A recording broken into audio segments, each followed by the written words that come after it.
Nah, kalau itu masih tertanam di dalam pikiran Abdul Ghani Baradar dan kawan-kawan, nah itu masih bisa menjadi bola liar keamanan. Dirgahayu untuk bangsa Indonesia yang ke-76. Assalamualaikum warahmatullahi wabarakatuh. Pada kesempatan yang baik hari ini, kita jumpa kembali dalam program diskusi atau kajian di Forum Intelektual Muda. Pada sore hari ini kita akan membahas soal tentang Taliban, bahwa hari ini Afghanistan sudah resmi direbut oleh kelompok Taliban, dan ini akan menjadi sebuah pertanyaan besar buat dunia bahwa Taliban ini belum pasti untuk dijadikan keamanan internasional, begitu masih jadi bola liar, Bang. Nah, kemudian kita sebut saja ada Abdul Ghani Baradar Akun. Nah, dia kabur ke Qatar, kemudian dia ditangkap oleh IC ya, atau Inter Service Intelligence, dan kemudian pada 2018 nama tersebut dibebaskan kembali atas permintaan Amerika Serikat. Untuk lebih luas, mari kita diskusikan di forum ini. Akan saya serahkan kepada Bang Surya Firmana. Silakan Bang, bagaimana kelanjutan mengenai Taliban ini? Assalamualaikum warahmatullahi wabarakatuh. Selamat Hari Kemerdekaan Bangsa Indonesia. Selamat. Saya titip sebenarnya pesannya Bang Lubis. Oke. Bahwa yang merdeka itu bangsa Indonesia. Ya. Bukan Republik Indonesia. Ya. Nah, Republik itu adalah yang dibentuk oleh bangsa Indonesia setelah dia merdeka. Ya. Jadi saya mengucapkan selamat Hari Kemerdekaan Bangsa Indonesia. Merdeka. Merdeka. Iya, ini kan memang diskusi awal kita memprediksi si Taliban akan dekat ke Cina dan Rusia. Iya, itu iya, dekat. Tapi belum pasti ke depan seperti apa. Iya. Memang tadi disebut diskusi tadi adalah Taliban ini bisa menjadi bola liar keamanan dunia. Ya. Misalnya Joe Biden bilang kan, kami keluar dari Afghanistan. Penduduk Afghanistan tuh sudah tidak ada punya keinginan untuk bertempur. Masa kami aja yang bertempur di Afgan itu? Kami sudah berhasil, kata dia, menghabisi Osama dan Al-Qaeda yang melakukan pemboman 9/11 di Menara Kembar WTC. Ya. Kami sudah habisin mereka. Nah, nggak ada alasan lagi untuk menghabisi Al-Qaeda. Nah, apakah Al-Qaeda dan Taliban ini bisa dipisah? Nah, jangan-jangan ini adalah kembar dampit, kembar dampit kepala lagi kan? Kalau dipisah mati gitu loh, atau gimana? Nah, ini yang menjadi pertanyaan serius ke depan tentang keamanan global. Tadi juga si Wang Yi, Menteri Luar Negeri Cina, bertelepon dengan Sergei Lavrov, Menteri Luar Negerinya Rusia. Mereka mau bicara tentang kerjasama, tentang kepentingan Rusia dan Cina di Afghanistan. Mereka akan melakukan kerjasama pengamanan aset warga negara mereka di Afgan, ya, dan saling bekerja sama. Kemudian mereka juga meminta kepada Taliban untuk inklusif, pemerintahannya terbuka. Mereka juga tidak menerapkan hukum Islam yang radikal gitu loh. Apa tadi istilahnya, yang tertutup, inklusif ya? Fundamentalis. Dia tidak pakai bahasa fundamentalis, pokoknya yang yang tertutup lah. Iya. Harus inklusif Taliban ini. Nah, Iya. Taliban kita lihat saja responnya. Memang Taliban tadi saya dari kemarin sudah bicara juga, dia akan memberikan perempuan sekolah dan kemudian pemerintahannya ini mau diisi oleh perempuan. Kabinetnya ini nanti dia Kabinetnya semua perempuan yang mau isi perempuan Iya. oleh dia. Nah, jawabannya kan kita yang menarik menurut saya kita harus menganalisa dan memprofil Abdul Ghani Baradar. Akun. Pak Abdul Ghani Baradar ini yang menarik. Abdul Ghani Baradar ini kan wakilnya oleh Mullah Omar, Ya. pimpinan Taliban yang dulu tuh. Salah satu pendiri lah. Salah satu pendiri. Ya. Nah, ini brother-in-law. Ini kayaknya nih kayak kawin memawin antara adik mereka Ya. dengan Mullah Omar. Nah, Mullah Omar. Dan tetapi waktu Afghanistan diserang Amerika, si Abdul Ghani Baradar ini punya kontak dengan Hamid Karzai. Hubungan kontak erat gitu. Enggak erat, dia punya channel ke Hamid Karzai yang menumbangkan mereka itu, yang diangkat oleh sekutu Amerika menjadi presiden di Afghanistan. Iya. Abdul Ghani buka kontak. Nah, Abdul Ghani kan kemudian lari dia kan di Pakistan kan. Iya. Dia tinggalnya di Pakistan. Nanti dia ditangkap oleh intelijen IC itu. Pakistan, Iya. ISI atas ya permintaan Amerika ya. Iya.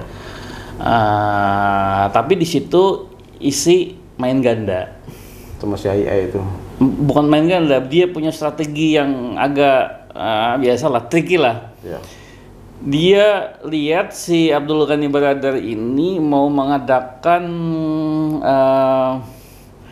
diplomasi dengan pemerintah Afghanistan, mau damai, tetapi nggak ngajak intelijennya Pakistan. IC itu. Iya. Nah, oleh sebab itu dilepas oleh mereka.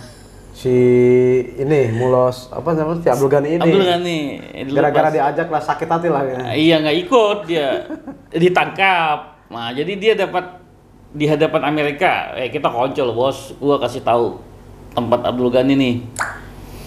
Nah, tapi dia juga Abdul Ghani mau main di belakang gua kasih aja nih ke Amrik gitu loh. Ya, nah, disimpan dia ditangkap. Tapi kan Pakistan ini juga main ganda gitu, pushing Amerika. Mereka kan menyediakan tempat buat pelarian Taliban pasca 2021 itu. Di Buluses apa namanya tadi? Di satu tempat di Pakistan itu. Iya. Mereka tinggal di sana untuk mengkonsolidasi kekuatan Taliban yang rontok di Afghanistan. Ya. Dipiara juga oleh intelijen Pakistan dia. Dirawat tuh, Bang. Hah? Dirawat, tapi sama Amerika oke bos, kata dia. Nah, kembali ke Abdul Ghani, si Baradar. Dia kemudian tahun 2018 diminta Amerika untuk dibebaskan. Ya. Kan ada dia ketemu si Bush, ketemu siapa namanya, Menteri Pertahanannya Bush itu. Ya, kemudian dia lari ke Doha. Si Abdul Ghani ini. Abdul Ghani Baradar ini tinggal di Doha, di Qatar. Iya. Nah, dia punya representasi, dia bisa bernegosiasi kemana-mana setelah dia tinggal Di Doha itu. Di Qatar, sekarang Qatar. Nah, di sini pertanyaan saya, artinya pemain geopolitik dalam kepentingan di Afghanistan bukan hanya Pakistan nih, bukan hanya Rusia nih, Cina nih, Amerika, ada Qatar lagi nih. Qatar ikut bermain. Qatar lagi, Iya. bos. Ini Qatar lagi yang menjadi salah satu ponder segala macam lah, tempat mereka stay di situ. Kan Abdul Ghani kan tadi waktu kemarin belum di ini loh. Belum di Afgan, waktu Taliban masuk Kabul, baru dia terbang dari Qatar, kumpul di sana. Nah, Qatar ini bola liar lagi, membuat semakin liar ini situasi di Afghanistan belum tentu bisa terwujud kalau satu, Taliban tidak punya komitmen yang jelas tentang inklusivitas itu, bahwa mereka juga tidak mau lagi miara organisasi teror. Dua, Taliban juga harus membentuk pemerintahan yang solid dan profesional. Dia harus nyari orang yang solid dan profesional. Nah, memang mereka tadi bilang mereka akan melakukan amnesti terhadap orang yang bekerja sama dengan pemerintah sebelumnya. Nah, itu sisi harapan positifnya. Tapi kan masih menyiksakan satu tanda tanya. Jangan-jangan kan Qatar juga pernah terlibat membiayai konflik di Suriah. Iya. Dia membandari lah. Membandari dia Qatar ini. Nah, oleh sebab itu tadi menurut saya ya meskipun ada harapan untuk inklusivitas itu, tapi kan masih ada peluang mereka akan menjadi tempat gerakan teroris dunia internasional. Karena kan si Darul Ulum Haqqaniyah itu tempat para petinggi Taliban tumbuh itu adalah Sunni ekspansionis, Sunni yang pengen berekspansi. Iya. Ini memperluas wilayah, jaringan dan pengaruhnya dengan cara jihad. Nah, kalau itu masih tertanam di dalam pikiran Abdul Ghani Baradar dan kawan-kawan, nah itu masih bisa menjadi bola liar keamanan. Oh, mas, bahaya Bang ya. Global gitu loh. Jadi bisa mengganggu konstelasi politik internasional. Ya makanya hari ini kan agen-agen intelijen seluruh dunia itu kumpul sudah di Kabul. Ya mau memetakan kan? Ya. Kemana gitu loh. Jadi belum bisa ada yang megang secara pasti Taliban ini. Iya, ya kan multipolar ini. Ya, enggak. Tadi kalau ada yang bilang bahwa Taliban adalah pertarungan antara kubunya Iran, Cina melawan kubunya Amerika dan sekutunya, itu bipolar. Ya. Lalu ini multipolar. Bisa aja main lagi Qatar bermain sendiri, Saudi Arabia bermain sendiri, nggak nurut juga dia sama Amerika gitu loh. Iya. Nggak nurut juga sama Cina, dia jalan agenda sendiri. Jadi polanya itu multipolar. Nah, bagaimana intelijen ya keamanan ini negara ini menghadapi geopolitik multipolar ini gitu loh. Iya. Ya gitu dulu. Iya. Baik Bang. Selanjutnya bagaimana ini berbicara Taliban ini, Indonesia kan punya hubungan erat. Indonesia salah satunya, misalkan ada tokoh tidak perlu kita sebutkan namanya, dan kemarin saya mendengar juga dia sempat berbicara dengan orang Taliban gitu. Nah, bagaimana dampaknya Indonesia ini menghadapi Taliban ini? Assalamualaikum warahmatullahi wabarakatuh. Saya menarik soal multipolar yang dijelaskan oleh Bang Surya itu. Bila kita flashback sejarah, Taliban ini dulu dipergunakan oleh Amerika Serikat untuk melawan tentara Uni Soviet ketika itu Bang ya. Tapi seiring dengan berjalannya waktu menjadi bosi malakama juga. Taliban melawan Amerika Serikat itu sendiri. Nah sekarang berbalik kembali ketika Taliban ingin dipakai oleh Cina maupun Rusia untuk melawan Amerika Serikat. Tapi di sisi lain Taliban juga mempunyai pandangan tersendiri soal negaranya kan, yang menjadi acuan bagi negara kita bagaimana menyikapi situasi ini untuk menjaga stabilitas keamanan nasional di negara kita. Jangan sampai kejadian di Afghanistan ini menjadi inspirasi bagi gerakan Islam transnasional di Indonesia. Salah satunya ya dengan momentum HUT kemerdekaan ini kita menjaga ideologi Pancasila kita untuk menjaga satu persatu menjaga kebudayaan kita masing-masing. Bukan hanya menjaga, tapi kita merawat, mengamalkan untuk saling mencintai budaya kita sendiri yang kemarin dicontohkan oleh Presiden Jokowi kan memakai baju adat baju adat suku Baduy, tapi harus dijaga juga kelestarian hutan adat juga. Itu sih. Oke, baik Pantis, sudah kita dengarkan pandangan dan sudut pandangnya, bagaimana dampak yang tadi saya pertanyakan kepada narasumber. Baik, bagaimana ini kelanjutan tambahan dari Bang Surya Permana, silakan Bang. Ya menurut saya gini, Indonesia perlu membentuk satu gugus tugas namanya kontra ideologi dan gerakan transnasional. Ya. Jadi ideologi yang diimpor dan gerakan-gerakan impor itu harus diwaspadai sebagai satu gerakan subversif. Oleh sebab itu negara harus membentuk satu gugus tugas kontra ideologi dan gerakan transnasional apapun ya, baik ekstrem kanan, mau dia disebut populis kanan maupun populis kiri, karena itu akan mengancam Stabilitas keutuhan kita kan, karena itu juga akan mengancam Pancasila sebagai filsafah kita, karena mereka bawa filsafah yang dari luar transnasional itu. Nah itu harus diidentifikasi dengan jelas gitu loh. Karena masyarakat kelihatan sudah terpolarisasi. Banyak sekali senang dengan kemenangan Taliban itu kan viral tuh. Bahkan ada yang mengidentikan begini, ini Taliban ini mereka masih begini. Apakah Taliban ini seperti pasukan hitam Imam Mahdi gitu loh.